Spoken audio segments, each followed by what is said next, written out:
Hello everyone.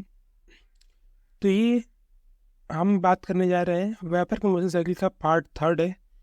हमने first में आपका साइकिल के बारे में सिंपल साइकिल के बारे में बात किया था, उसके फैक्टर समझे थे। सेकंड पार्ट में हमने समझा था एक्चुअल वेपर कंप्रेशन साइकिल के बारे में। हाँ, हमारा ये थर्ड पार्ट है जहाँ पर हम समझेंगे ड्यूअल कंप्रेशन के बारे में कि अगर हमारे सिस्टम में दो कंप्रेसर लग जाए या फिर उससे ज़्यादा कंप्रेसर लग जाए तो उन्हें वैसे सिस्टम कैसे वर्क करेगा।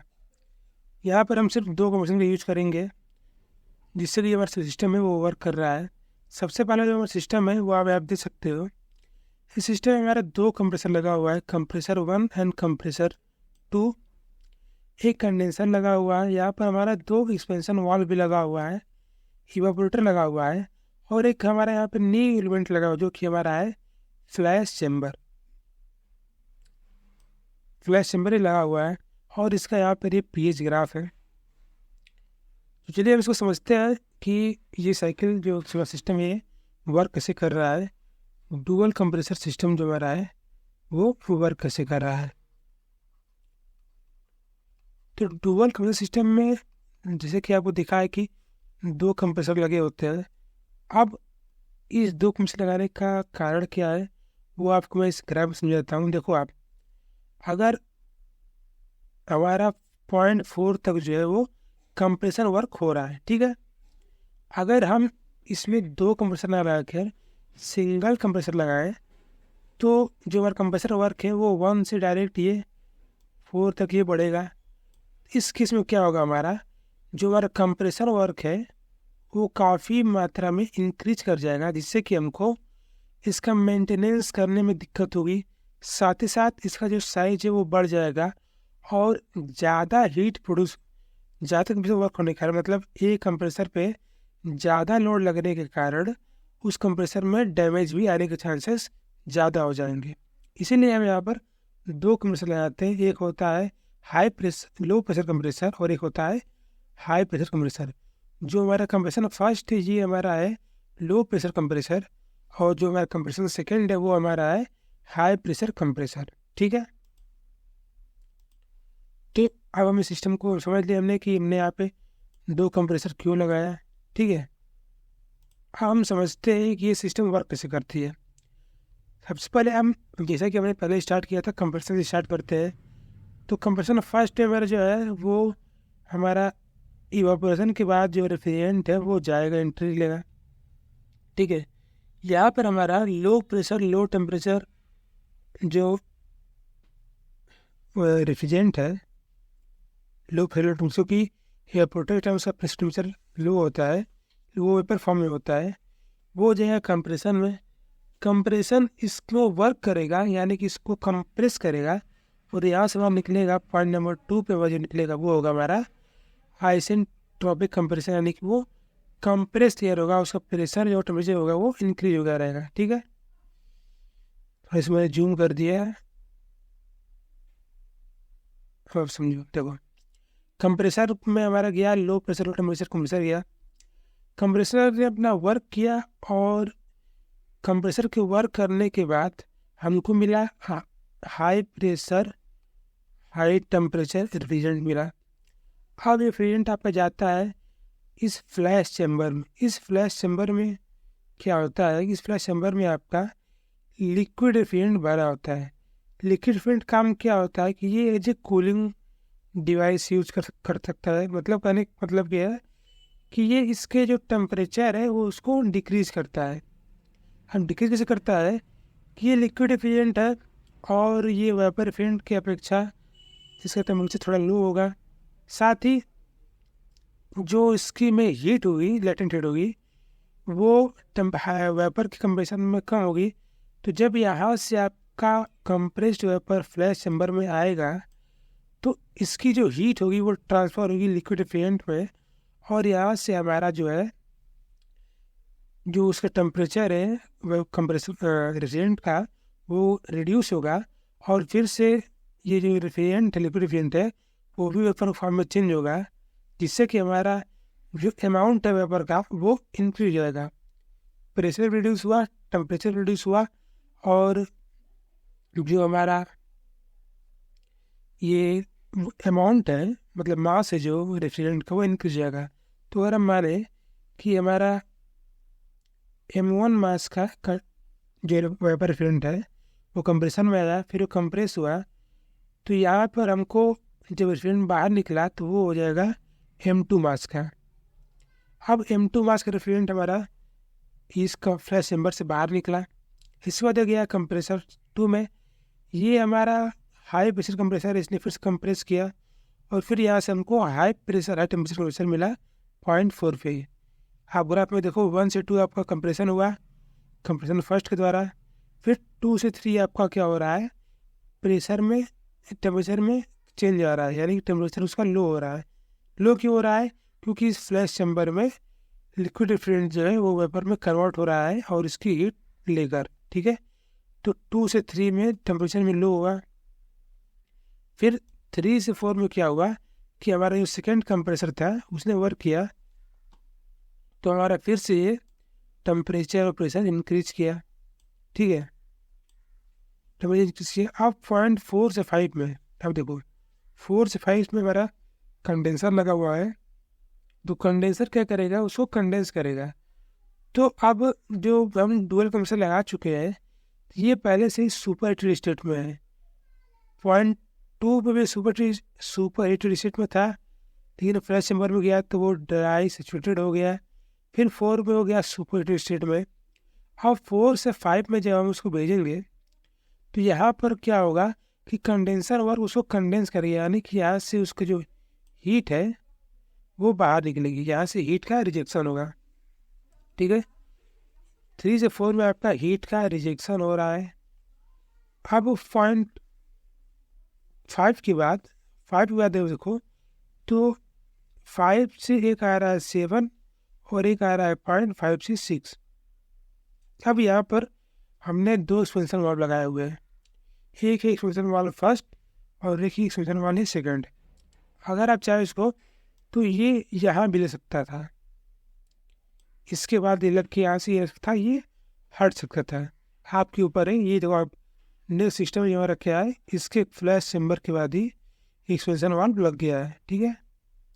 यहाँ पे हमने अलग से लगा दिया था, उसकी कोई दिक्कत नहीं है, दोनों काम सेम करेंगे। अब काम क्या होगा, देखो इस एक्सपेंशन वाल्व में जो 5 से 6 प्रोसेस हो रहा है, इस एक्सपेंशन वाल्व के द्वारा हम रेफ्रिजरेंट को एक्सपेंड करेंगे जिससे कि उसका प्रेशर रिड्यूस होगा। अब ये एक्सपेंशन वाल्व उतना ही वर्क करेगा जितना इस लिक्विड रेफ्रिजरेंट में हमको लिक्विड रेफ्रिजरेंट की जरूरत पड़ेगी। मतलब कि यहाँ से इस कंडेंसर फर्स्ट से जब वेपर आया है और वो फिर इस लिक्विड रेफ्रिजरेंट को वेपर में कन्वर्ट कर गया, तो यहाँ पर रेफ्रिजरेंट की कमी हुई, उस कमी को हम इस एक्सपेंशन वाल्व के थ्रू लाकर लिक्विड रेफ्रिजरेंट को भरेंगे। ये हमारा फ्लोट वाल्व लगा हुआ है जिसके थ्रू हमें पता चलता रहेगा कि एक्सपेंशन वाल्व कितनी बार खुले और कितना लिक्विड रेफ्रिजरेंट की ज़रूरत यहाँ पे पड़ रही है, ठीक है। बचा हुआ जो रेफ्रिजरेंट है वो सारा आपका जाएगा एक्सपेंशन वाल्व, इस सेकेंड एक्सपेंशन वाल्व में। आप इस एक्सपेंशन वाल्व में वो एक्सपेंड होगा और फिर से हो जाएगा इवेपोरेटर में। इसको ग्राफ में आप देखो तो 5 से 6 हमारा एक्सपेंशन वाल्व फर्स्ट वर्क कर रहा है, ठीक है। तो वो पी कंडेंसर से पी इंटरमीडिएट तक प्रेशर को रिड्यूस कर रहा है, यानी कि जितना हमको इस रेफ्रिजरेंट में ज़रूरत पड़ेगी उतना ही वो एक्सपेंशन वाल्व वर्क करेगा। अब 6 से 3 क्या हो रहा है हमारा, आप समझें थोड़ा। पॉइंट नंबर 6 से 3 में आपका ये बात तो शो कर रहा है कि जो हमारा रेफ्रिजरेंट है वो लिक्विड से वेपर के फॉर्म में चेंज हो रहा है। जो यहाँ पर कंप्रेसर से फ्लैश चैम्बर में हीट आई थी वो चेंज होगी आपकी लिक्विड फॉर्म में, चेंज करेगी इस रेफ्रिजरेंट को। तो जो रेफ्रिजरेंट में लिक्विड फॉर्म में चेंज हो रहा है वो उसी चीज़ को डिनोट कर रहा है पॉइंट नंबर 6 से 3 को, ठीक है। बाकी हमारा 5 से 7 हमारा जो एक्सपेंशन वाल्व वो वर्क कर रहा है। 5 से 7 हमारा पी कंडेंसर से पी इवेपोरेटर के रूप में रिड्यूस हुआ टेम्परेचर, और फिर 7 से 7 हमारा इवेपोरेटर ने वर्क किया है जिसमें कि लिक्विड से वेपर में रेफ्रिजरेंट पर चेंज किया है। अब यहाँ पे थोड़ा सा आप कैलकुलेशन देख लो कि कितने अमाउंट में ये चेंज हो रहा है रेफ्रिजरेंट और वेपर। तो अगर हम 1 मिनट देखिए, अगर हम माने कि जब 1 से 2 में गया है रेफ्रिजरेंट तो वहाँ पर वो M1 मास का रेफ्रिजरेंट था। 2 से 3 में क्या हो रहा है कि वहाँ पर आपका फ्लैश चेम्बर से मास का एडिशन हो रहा है, ठीक है, यानी कि फ्लैश चेम्बर में और ज़्यादा रेफ्रिजरेंट बन रहा है। तो यहाँ पर ये कन्वर्ट हो जाएगा M2 मास का वजह बन जाएगा। ये M1 मास था कंप्रेशन में, इसीलिए अब रेफ्रिजरेंट फ्लैश चेम्बर जो हमारा रेफ्रिजरेंट इसमें ऐड हुआ तो वो कन्वर्ट हो गया M2 मास का। अब M2 मास जो रेफ्रिजरेंट है वो 3 से 4 में फिर उसको हम कंप्रेस करेंगे। तो 3 से 4 में हमारा M2 मास का रेफ्रिजरेंट वर्क कर रहा है। फिर 4 से 1 में जो रेफ्रिजरेंट को कंप्रेस किया वो भी M2 मास का होगा। अब देखो यहाँ पे थोड़ा चेंज होगा, 5 से 6 और 5 से 7 में थोड़ा सा चेंज किया है। यहाँ पर अब चेंज हो क्या हो रहा है कि प्रोसेस 5 से जब वो निकल रहा है तो वो M2 मास का है, ठीक है, लेकिन 6 से 7 से 3 आए समय, यानी कि जब वो ये फ्लैश चेम्बर में जा रहा है तो वो जितना मास यहाँ से निकल के गया था रेफ्रिजरेंट का वो उतना ही मास यहाँ पर लेगा, ठीक है। तो यहाँ पर M1 आया था और M2 निकल गया था। माने अगर हम कि यहाँ पर X मास का लिक्विड रेफ्रिजरेंट में एडिशन हुआ था, यानी कि अगर हम देखें M2 equal to M1 plus X की बात करें हम, यानी कि जो हमारा लिक्विड रेफ्रिजरेंट ऐड हुआ है वो X मास का है, तो हमारा X वैल्यू हो जाएगी M2 माइनस M1। यानी कि जब हमारा 6 से 3 प्रेस होगा तो यहाँ पर जो हमारा रेफ्रिजरेंट ऐड होगा उसका मास क्या होगा, वो मास होगा M2 माइनस M1। अब M2 में से M1 मास का मास चला गया, ठीक है, तो जितना मास यहाँ पर एडिशन हुआ था उतना मास निकल गया। अब जितना एडिशन होता उतना निकल गया तो हमारे पास क्या बचा, फिर से M1 बचा, यहाँ हमारे पास M1 बचा। फिर हमारा जो 5 से 7 वर्क हो रहा है यहाँ पर सेकेंड एक्सपेंशन वाल में, यहाँ पर हमारा M1 मास आ रहा है और 7 से 1 में फिर से हमारा M1 मास वर्क कर रहा है, ठीक है। तो यहाँ पर जो मास रिजल्ट हुआ है M1 मास का, यहाँ भी M1 मास। जो रेफ्रिजरेंट फ्लैश चैम्बर में चल जा रहा है वो M2 माइनस M1 मास का है और कंडेंसर में वो M2 मास का है।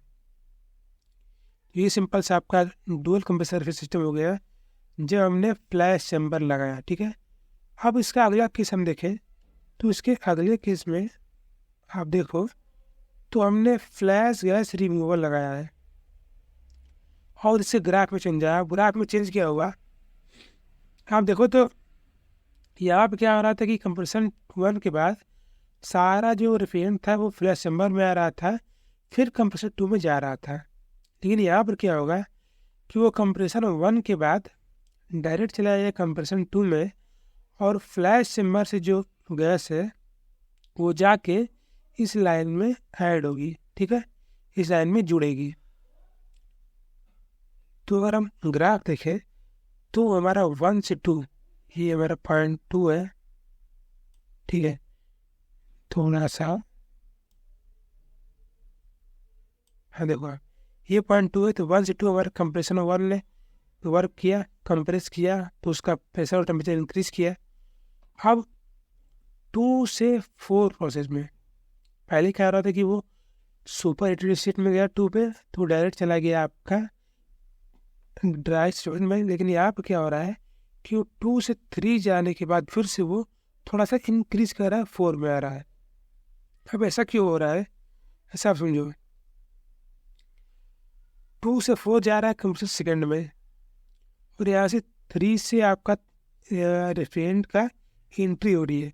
अब यहाँ पर हो क्या रहा है कि हमने ये मान लिया है इस केस में कि जब कंडेंसर से हमारा निकल रहा है रेफ्रिजरेंट तो वो देखो ये पॉइंट नंबर 6 है, ठीक है। तो जब कंडेंसर वर्क कंप्लीट हो रहा है तो वो टोटली रूप से लिक्विड नहीं बना है, उसमें कुछ वेपर बचा हुआ है। तो वही उसी वेपर को हम इस फ्लैश गैस रिमूवल के थ्रू हम रिमूव करेंगे। तो फ्लैश गैस रिमूवल का काम ये होता है कि वो वेपर और लिक्विड रिफिजेंट को अलग अलग करे। अब ऐसा ही इसलिए करता है क्योंकि अगर इवापोरेटर में आपका वेपर फिर जाएगा तो उससे कोई काम ही नहीं होगा, क्योंकि इवापोरेटर काम होता है कि वो सिर्फ लिक्विड को वेपर में चेंज करे। अगर वो पहले से ही वेपर में रहेगा तो उससे कोई यूज नहीं होगा। उससे क्या हुआ कि वो इवापोरेटर में बिना मतलब का स्पेस लेगा, जिससे कि हमको इवापोरेटर की साइज बढ़ानी पड़ सकती है। ठीक है, तो इसीलिए हम यहाँ पर फ्लैश गैस रिमूवल लगाते हैं, ताकि अगर कंडेंसर वर्क जो है वो अगर वेट रीजन तक हुआ है तो वो फ्लैश गैस रिमूवल से उस गैस को रिमूव कर सके, वेपर को रिमूव कर सके। ठीक है, तो ये होता है। तो जब यहाँ से वेपर रिमूव होता है तो वेपर के बाद कुछ हीट तो होगी ना, वो लिक्विड नहीं वेपर फॉर्म में उसके पास हीट होगी। उसी हीट के एडिशन के कारण जो हमारा ये सिस्टम है वो 3 पे ना जाके 4 से हमारा जो कंप्रेशन की वर्क है वो स्टार्ट होता है कंप्रेसर 2 में।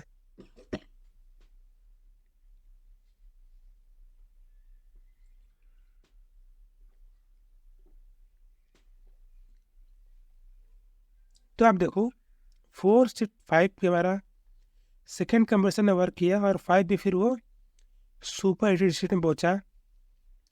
5 से 1 फिर हमारा 5 से 6 हमारा कंडेंसर ने वर्क किया, उसको कंडेंस किया। आप इस केस में कंडेंसन जो है वो उसको टोटली लिक्विड में नहीं कन्वर्ट कर रहा है, वो उसको वेट रीजन में छोड़ दे रहा है। ये 0.6 पे वो वेट रीजन में छोड़ दे रहा है। अब यहाँ पर 6 के बाद, ये 6 पॉइंट है, 6 के बाद जो एक्सपेंशन वाल्व में गया तो 6 से 7 में एक्सपेंशन वाल्व में उसको एक्सपेंड किया, उसका प्रेशर रिड्यूस किया, टेम्परेचर रिड्यूस हुआ। तो 0.6 पे वो था कंडेंसर प्रेशर था, अब वो आ गया इंटरमीडिएट प्रेशर पे। अब यहाँ पर आप देखो तो 7 पे आने के बाद ये 7 से 8 चला गया और ये 7 से 3 पे चला गया। तो इस पॉइंट का मतलब ये नहीं कि इसमें कुछ चेंज आ रहा है। ठीक है, इस पॉइंट का मतलब ये है, इस पॉइंट ये शो कर रहा है कि यहाँ पर जो लिक्विड है और वेपर है उन दोनों का अलग अलग किया जा रहा है। यानी कि 7 से 3 जो हमारा है वो हमने वेपर को भेज दिया और 7 से 8 हमारा लिक्विड चला गया। 7 से 8 हमारा ये जो गैस रिमूवल है उसने लिक्विड को और कूल किया और उसको लिक्विड स्टेट में ला दिया। वहीं जो बचा हुआ गैस था, जो इसमें गैस आ चुका था, उसको उसने रिमूव किया और उसने उसको पॉइंट नंबर 3 पे भेज दिया। तो यहाँ पर लिक्विड और गैस का सेपरेशन हो रहा है। ठीक है, अब पॉइंट नंबर 8 के बाद पॉइंट जो हमारा सेकेंड एक्सपेंशन वाल्व है वर्क करेगा, वो प्रेशर को रिड्यूस करेगा और वो पी इंटरमीडिएट से उसको इवापोरेटर प्रेशर पर लाएगा। यहाँ पर प्रेशर का रिडक्शन हुआ, फिर से अपना आपका इवापोरेटर ने इसको वर्क किया। अब यहाँ पर जो हमारा लिक्विड फेज है उसने वो चेंज हो गया वेपर में इस इवापोरेटर के अंदर। फिर 9 से 1 हमारा वेपर में चेंज होगा। अब वेपर जो हमारा है वो उसको टोटली रूप से इवापोरेटर जो हमारा है वो टोटली रूप से रिफ्रिजरेंट को वेपर में चेंज कर देगा और फिर से ये 1Z2 कंप्रेशन प्रोसेस स्टार्ट हो जाएगा। तो ये हमारा सिंपल सा डुअल कंप्रेसर हो गया जब हमने फ्लैश गैस रिमूवल लगाया। अब अगला हम बात करें जो हमारा थर्ड गैस है, उससे हम क्या लगा रहे हैं, इसे आप देखो ये आपका लिक्विड कूलर है। ठीक है, लिक्विड सब कूलर ले सकते हैं आप। अब इसमें डिफरेंस क्या हो रही है कि जो ये गैस आ रहा है यहाँ से ना, पाइप थ्रू गैस आ रहा है, वो देखो इस चेम्बर में जो ये भी सिस्टम लगा है इसमें भी आपका लिक्विड रिफ्रिजरेंट ही भरा हुआ है। ठीक है, इसके अंदर आपका लिक्विड रेफ्रिजरेंट ही भरा हुआ है। ठीक है, लेकिन जो हमारा रेफ्रिजरेंट आ रहा है इस पाइप के थ्रू जो हमारा रेफ्रिजरेंट आ रहा है, ठीक है, वो इसके डायरेक्ट कंटेक्ट में नहीं आ रहा है। यहाँ पर सिर्फ क्या हो रही है कि यहाँ पर सिर्फ हीट का ट्रांसफ़र हो रहा है, सिर्फ हीट का ट्रांसफ़र हो रहा है। अब देखो यहाँ पर हो क्या रहा है, प्रोसेस 1 में जो हमारा था 1 पे हमारा आपका इवापोरेटर था, वो ड्राई सैचुरेटेड फॉर्म में था। वेपर, 1 से 2 में आपका कंप्रेशन हुआ है, ठीक है, आइसेंट्रोपिक कंप्रेशन हुआ है, 1 से 2 हुआ है, आइसेंट्रोपिक कंप्रेशन हुआ है। फिर 2 से 4 के बीच में, 2 से 4 के बीच में आपका फिर से थोड़ा कूलिंग हुआ है। 3A जो हमारा इस रेफ्रिजरेंट से गैस निकल के आ रही है, इसमें ऐड हो रही है, उसके थ्रू कूलिंग हुआ है। और ये जो इसका जो टेम्परेचर है वो 2 से 4 में थोड़ा सा चेंज आया है। फिर 4.4 से 5 में आपका फिर से कंप्रेसर हुआ है सेकेंड कंप्रेसर के द्वारा। अब 5 से 6 में, 5-6 में वो क्या हो रहा है, क्या देखो 5-6 में आपका कंडेंसर जो है वो सिर्फ 5 से 6 से वर्क कर रहा है, 6 के बाद कंडेंसर वर्क नहीं कर रहा है। इससे आप ग्राफ में ध्यान देना, 6 के बाद वो कंडेंसर वर्क नहीं कर रहा है। तो सिर्फ जो 5 से 6 है इसी के बीच में आपका कंडेंसर जो है वो वर्क कर रहा है।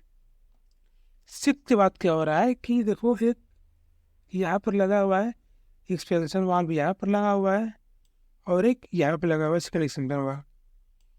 तो इस एक्सपेंशन वाल्व में हमने जैसे कि आपने फर्स्ट में देखा था कि ये एक्सटेंशन वाल्व में दोनों पाइप को अलग सेपरेट किया था, उसी तरह हमने यहाँ भी सेपरेट किया है। एक्सटेंशन वाल्व 6-7 में क्या हो रहा है, इस रेफ्रिजरेंट से जितना रेफ्रिजरेंट वेपर बन के ऊपर जाके मिलेगा इस लाइन में, उतना ही रेफ्रिजरेंट यहाँ से आकर इसके लेवल को फिल करेगा, ठीक है, इसके लेवल को फिल करेगा। अब बचा हुआ जो रेफ्रिजरेंट है वो इस पाइप के थ्रू आएगा।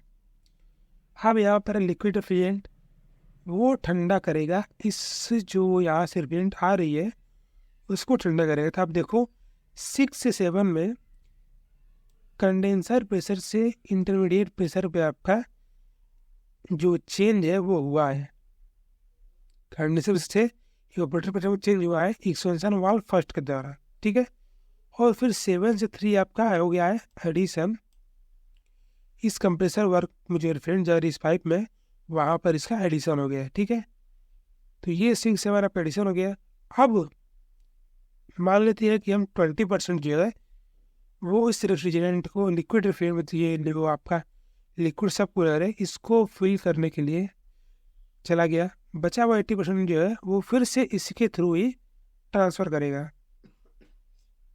अब वो क्या रहा है कि ये जो रेफ्रिजरेंट है ये इसके हीट को ले रहा है, इसको हीट को लेकर इस पाइप के थ्रू जो रेफ्रिजरेंट आ रहा है उसको वो कूल कर रहा है, जिससे कि ये 6 से 8 को दौरान इस रेफ्रिजरेंट की सब कूलिंग हो रही है। आप देखो तो ये आपका सब कूलिंग एरिया है, ठीक है। तो यहाँ पर आपका सब कूलिंग हो रहा है रेफ्रिजरेंट का। अब सब कूलिंग होगा तो इस पाइप से हीट निकलेगी, वो हीट निकल के जाएगी इस जो ये चेम्बर है आपका लिक्विड इंटरकूलर का है, वहाँ पर जाएगी और वहाँ पर वो वेपर प्रोड्यूस करके फिर उसे भेज देगी। अब 0.8 तक आपका सब कूलिंग हो गया। सब कूलिंग हमने क्यों किया, ताकि हमारी COP इंक्रीज हो सके। सब कूलिंग से COP इंक्रीज होती है, इस बात को ध्यान देना है, ठीक है। 8 से 9 में आपका फिर से एक्सपेंशन वाल्व सेकंड वर्क कर रहा है और वो प्रेशर को पी कंडेंसर से इवेपोरेटर प्रेशर पर ला रहा है 8 से 9 में। फिर 9 से 1 आपका इवेपोरेटर वर्क कर रहा है और लिक्विड से वेपर की फेज में वो चेंज कर रहा है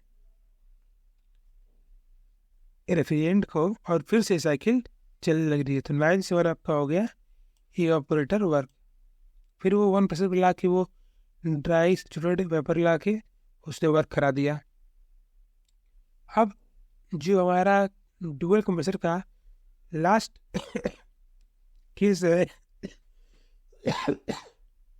हाँ, हमारा डुअल कंप्रेसर का जो लास्ट केस है वो हम देखेंगे। इसमें हमने क्या किया है कि हमने वाटर इंटरकूलर लगा दिया है और वाटर सब कूलर लगा दिया है। एक बात आप ध्यान देना, वाटर इंटरकूलर जो है वो हमेशा जो है वो कंप्रेसर के बाद लगता है, और वाटर सब कूलर जो है वो हमेशा कंडेंसर के बाद लगता है। ठीक है, वाटर सब कूलर और वाटर इंटरकूलर क्यों कर रहे हैं? क्योंकि यहाँ पर जो पाइप रेंट फ्लो कर रहा है उसका वाटर से डायरेक्ट कांटेक्ट नहीं होगा, वो सिर्फ उसके चारों तरफ वाटर फ्लो करेगा, जिससे कि वो हीट का ट्रांसफर होगा। अब देखो यहाँ पे वो कह रहा है 1 से 2 पे, ये 1 से 2 पे आपका आइसेंट्रोपिक कंप्रेशन हो रहा है कंप्रेसर 1 द्वारा। 2 से 3 में आपका क्या है? देखो 2 से 3 में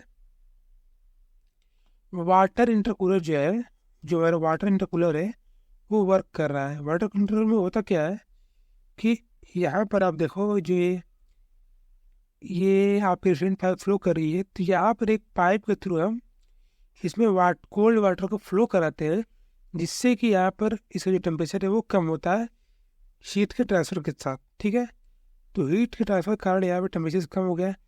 फिर वो 2 से 3 आपको यहाँ पे टेम्परेचर में चेंज हुआ, ये चला गया सुपर हीटेड स्टेट में, तो 2 से 3 में चेंज हुआ। फिर 3 से 4 फिर आपका फ्लैश चैम्बर में आया। फ्लैश चैम्बर में मैंने आपको पहले बता चुका है कि यहाँ पे आपका टेम्परेचर रिड्यूस होगा और मतलब फ्लेम की जो मास होगा उसमें इंक्रीज होगा। तो 3 से 4 में टेम्परेचर रिड्यूस हुआ, तो वो 3 से 4 में आपका आ गया ड्राई सैचुरेटेड स्टेट में।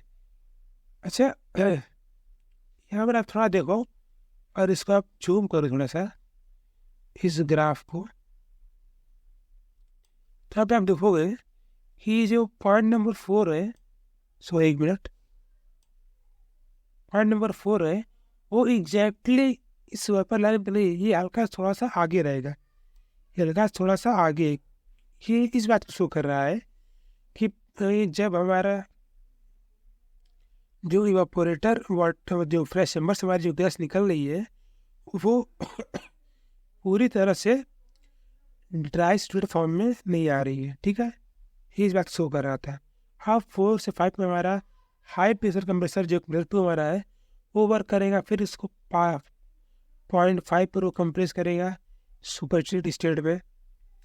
5 से 6 हमारा कंडेंसर वर्क कर रहा है, कंडेंसर कंडेंस करेगा, तो 5-6 हमारा कंडेंसर वर्क हो गया। अब 6 से 6 क्या हो रहा है, यहाँ पर हमारा लगा हुआ है वाटर सब कूलर।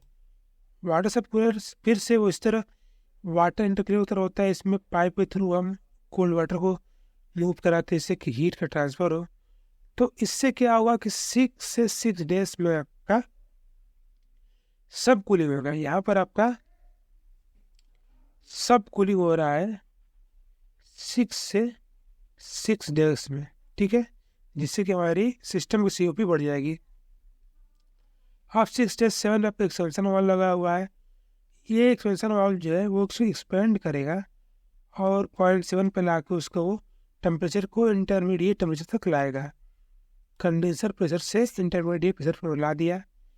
पॉइंट नंबर 7 पे लिक्विड और वेपर का सेपरेशन हो रहा है, ये इधर चला गया वेपर, इधर आ गया लिक्विड। ठीक है, लिक्विड और वेपर का सेपरेशन हो रहा है, इस बात को आप ध्यान देना। पॉइंट नंबर 7 पे लिक्विड और वेपर का सेपरेशन हो रहा है इस फ्लैश चैम्बर में। अब इस सेपरेशन के बाद क्या होगा कि जो हमारा वेपर है वो जाके आपका इस कंप्रेसर लाइन में मिल जाएगा, क्योंकि ये पॉइंट नंबर 4 पे है, और बचा हुआ जो लिक्विड है हमारा वो पॉइंट नंबर 8 पे आ गया, यानी कि वो ड्राई स्टेट लिक्विड फॉर्म में आ गया। अब पॉइंट 8 से 9 हमारा सेकेंड एक्सपेंशन वाल्व वर्क करेगा और वो टेम्परेचर को इंटरमीडिएट प्रेशर से इवापोरेटर प्रेशर पर लाएगा, जिसके कारण जो हमारा रिएक्टेंट है वो वेट रीजन में आ जाएगा। अब वेट जाने के बाद फिर 0.97 में हमारा इवापोरेटर आपका वर्क करेगा। इवापोरेटर फिर से क्या करेगा आपका कि जो लिक्विड है लिक्विड को वो चेंज कर देगा वेपर में, और फिर से ये साइकिल 1 पे जाएगी और फिर से साइकिल चलती रहेगी। तो ये हमारा डुअल कंप्रेसर सिस्टम हो गया। अब वेपर प्रोसेसिंग में जो हमारा एक लास्ट पार्ट होगा जिसमें कि हम जिससे छोटा सा पार्ट होगा जिसमें हम इसमें 3 केस है, मल्टी ऑपरेटर में 3 केस है, इन केस में पढ़ेंगे आए वीडियो पसंद आई हो तो अपने फ्रेंड्स आप शेयर करो ताकि सबकी हेल्प हो। मिलते हैं नेक्स्ट वीडियो में। पार्ट 4 आप जरूर देखो जहाँ पर हम इस वाईफाई साइकिल सिस्टम को कंप्लीट करेंगे।